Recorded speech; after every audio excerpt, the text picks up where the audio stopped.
Now, one man who knows everything there is to know, really, about war and peace and global security is Paul Rogers. He's the Professor of Peace Studies at Bradford University. He's the author of Losing Control, Global Security in the 21st Century. So we thought he was the best man to ask if Mr. Cameron was being a trifle hubristic today, or whether the whole Libyan affair was over and had gone as swimmingly as the Prime Minister suggested. So, Professor Paul Rogers, welcome to the week. Thanks very much for joining us, Paul. Hello, George. Good evening.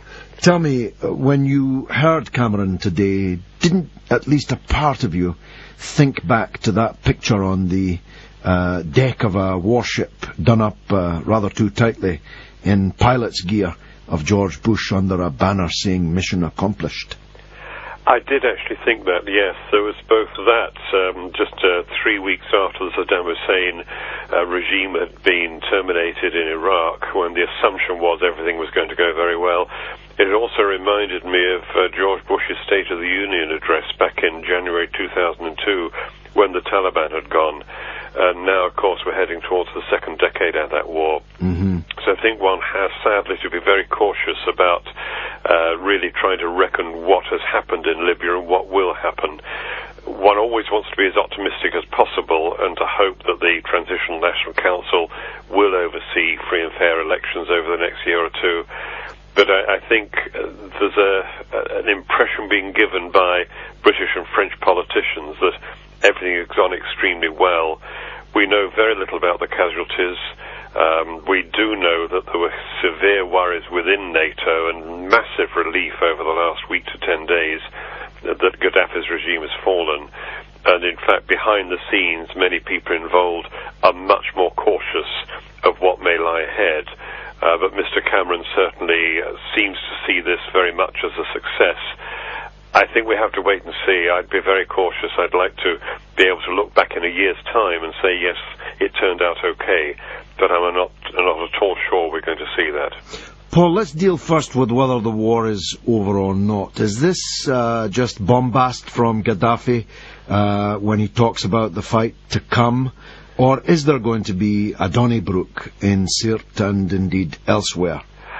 I think there's a lot of bombast in it, but you've got to be cautious here. There have been a number of slightly disturbing reports that some of his closest allies and some of the fighters that were most loyal to him have simply disappeared from view. In other words, they didn't surrender, they didn't fight on, they lay low.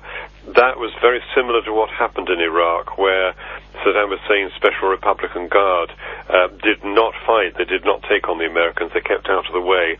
Now, the numbers are much smaller in Libya, but it includes probably many hundreds of people in Tripoli. Let's put it this way. If the National Transition Council was able to maintain order with support from enough people, then such supporters of Gaddafi may basically melt away long term. But as I say, it's frankly too early to say.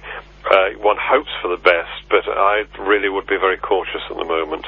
Now, you know well that the Holy Roman Empire was neither Holy Roman nor an empire, and the National Transitional Council could be said not to be national, mainly Eastern, and not as transitional as we were led to believe. We were told there would be elections in 8 months.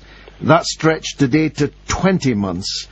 And, of course, there are all sorts of different currents inside their council, stretching, really, from intelligence assets of Western intelligence agencies right across to people that only a couple of years ago were being shipped across the world by the United States in these transit flights to be tortured in places like Libya. So extreme were they thought to be.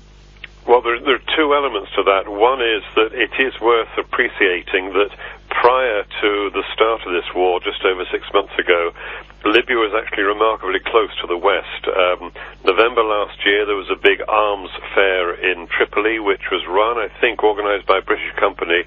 Just 2 weeks before the start of the NATO bombing, there was actually a team of French Air Force technicians upgrading French-built Libyan fighters and a team from Italy, I think it was the Finmeccanica company, that actually had a contract to improve the armoured vehicles of the Libyan army. So it was an extraordinarily quick turnaround from being basically an allied state to being a state which was completely unacceptable. Now, my personal view is the state was pretty unacceptable from the start. Yes, mine too. The point is, it was actually remarkably close to the West for the last 3 or 4 years. Well, the Independent today has an interview with a fellow called Abdul Khadim, who's the commander, military commander of the rebels in the entire area of Tripoli. And he was tortured by Gaddafi, having been captured in Malaysia and secretly conveyed by the CIA to what's called a black prison, a torture chamber, really, that was not on the map, was not known about, not legally acknowledged, and that there he was tortured by Gaddafi torturers and officials of the United States government. Well, this is one of the extraordinary anomalies. There was a very interesting report by Jeremy Bowen on the BBC News last night from one of the prisons. One has to remember that Gaddafi, with his extraordinary regime, was also largely secular, and quite a lot of the opposition to his regime came from dedicated Islamist paramilitaries. And it was this is one of the reasons why, when Gaddafi came in from the cold, so to speak, as far as Western countries are concerned, he actually became quite an ally. He was seen as part of this war on terror, if you like. And I think this is why you have this quite extraordinary turnaround from somebody who was almost seen as useful to the West to somebody who is completely unacceptable. And this obviously relates to the opposition to him within Libya, but one has to appreciate that while there has been this complete change, the regime has been terminated, this is only possible because this is essentially a joint operation between the rebels and NATO. Yes. And from the start, I think the NATO thing, whatever people said, was about regime termination. Now, for those of us of a certain age, you and me, Paul, and many people listening, all of this has a terrible familiarity.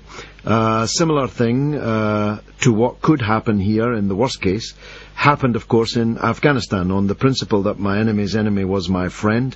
We gave a lot of very expensive and deadly weaponry to the Islamist forces that were fighting in Afghanistan in the 1980s and up to, in fact, the early 90s. We were still supplying these people, and then we discovered, like Dr. Frankenstein, that sometimes you can make a monster which breaks free of your control.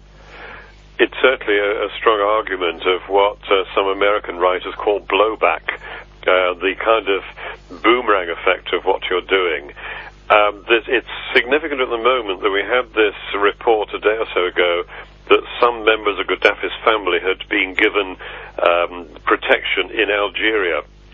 The Algerians currently have major problems in the area of Islamist paramilitaries. There was a very damaging attack on the military academy just 3 or 4 days ago.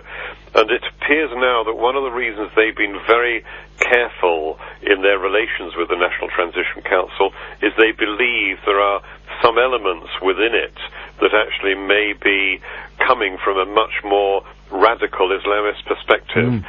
And this is one of the extraordinary possible ironies of the present situation, that having got rid of somebody who I think most people would acknowledge was a very brutal leader, Gaddafi, there is the risk, in fact, that this will let in people who the West would normally be very much against. It's another of the ironies of what is happening. Well, as Richard Littlejohn might put it, you couldn't make it up. No. Thanks very much for that, Professor Paul Rogers, the man who knows more than anyone else, I think, in the United Kingdom about war and peace. He's the author of Losing Control, Global Security in the 21st Century, which is a must-read for those interested in that field.